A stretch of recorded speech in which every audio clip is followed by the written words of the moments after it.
આપ જોઈ રહ્યા છો સ્પાર્ક ટુડે ન્યૂઝ સમાચાર સુરતથી મળી રહ્યા છે। ડોગ રજિસ્ટ્રેશનના નિયમ બાબતે સુરત મહાનગરપાલિકાના અધિકારીઓએ પાછી પાની કરી છે। શ્વાન માલિકો પ્રાણી અત્યાચાર નિવારણ સમિતિના સભ્ય અને મહાનગરપાલિકાના કમિશનરની બેઠક બાદ આ નિર્ણય લેવાયો છે। સુરતમાં શ્વાન રજિસ્ટ્રેશનનો નિયમ બંધારણ વિરુદ્ધ લેવાયો હોય પ્રાણી અત્યાચાર નિવારણ સમિતિના બોર્ડ ઓફ ડિરેક્ટરે આવું કહ્યું છે। અધિકારીઓને આ બાબતે ભાન થતાં જ હવે નિયમનો અભ્યાસ કરવામાં આવશે। એનિમલ વેલફેરના નિયમોને ધ્યાનમાં લઈ આ નવો નિયમ બનાવવામાં આવશે। શ્વાન રજિસ્ટ્રેશન ફોર્મમાં 2008થી ઠરાવનો ઉલ્લેખ કરાયો છે। ખરેખર આ ઠરાવ ભેંસપાળાના કર માટે કરાયો હતો। ભેંસપાળા માટેના જ કરને લઈ 2008માં ઠરાવ થયો હતો। અધિકારીઓ કોઈપણ પ્રકારનો અભ્યાસ કર્યા વગર આ ઠરાવ શ્વાન માટે બહાર પાડી દીધો છે। મારું નામ સ્વાતિ પટેલ, હું બેસ્તાનથી આવી છું। હું ડોગ ફીડર છું। 30 વર્ષથી હું ડોગ રાખું છું।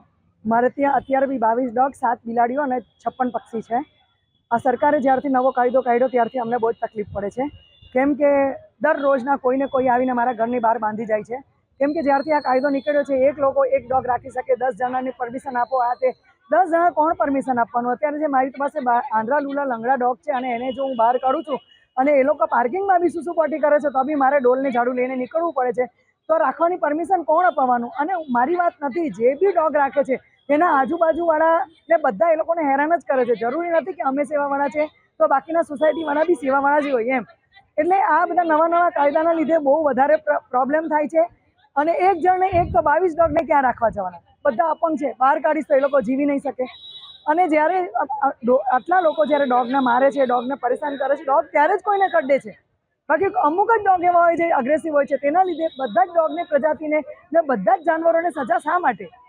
આજે કઈ જગ્યાએ આવ્યો છો, શેના માટે? આજે અમે મ્યુનિસિપલ કોર્પોરેશનમાં અહીંયા મ્યુનિસિપલ કોર્પોરેશનમાં આવ્યા છે અને એ લોકોને રજૂઆત કરવા આવ્યા છે। અમારા 5 મેમ્બર અંદર ગયેલા છે મુગલીસરામાં કે આ બધા કાયદા પાછા ખેંચે અને રજીસ્ટ્રેશન અમે કરાવવા તૈયાર છીએ। અમે બાંહેધરી આપવા બી તૈયાર છીએ કે અમારા લીધે કોઈને નુકસાન નહીં થાય તેનું અમે ધ્યાન આપશું। અમે એમ નહીં કહેતા કે અમારા લીધે નુકસાન થાય અને અમે ખુશ છીએ, એવું નથી। પણ 10 જણના સિગ્નેચર, એક જણ એક જ ડોગ રાખી શકે। અત્યારે આપણે ફિમેલ ડોગ લઈએ, એને મેટિંગ કરાવીએ, 4-5 બચ્ચા તો હોય જ। હવે 4-5 બચ્ચા આપવા તો કોને આપવા? લેવાવાળા કોઈ હોય તો લઈ, નહીં લેવાવાળા હોય તો આપણે ફેંકી તો ના જ દેવાય ને। એટલે એવું નહીં હોય એમ ને। હું તો સ્ટે એનિમલની હું સેવા કરું છું। મારે ત્યાં 22 છે, તેમાંથી લગભગ 20 તો સ્ટે એનિમલ છે, જે કેન્સરવાળા છે, આંધ્રા છે, લુલા છે, લંગડા છે। હવે એક ડોગ રાખું તો બાકીના 21ને ક્યાં છોડવા, ક્યાં ફેંકવા?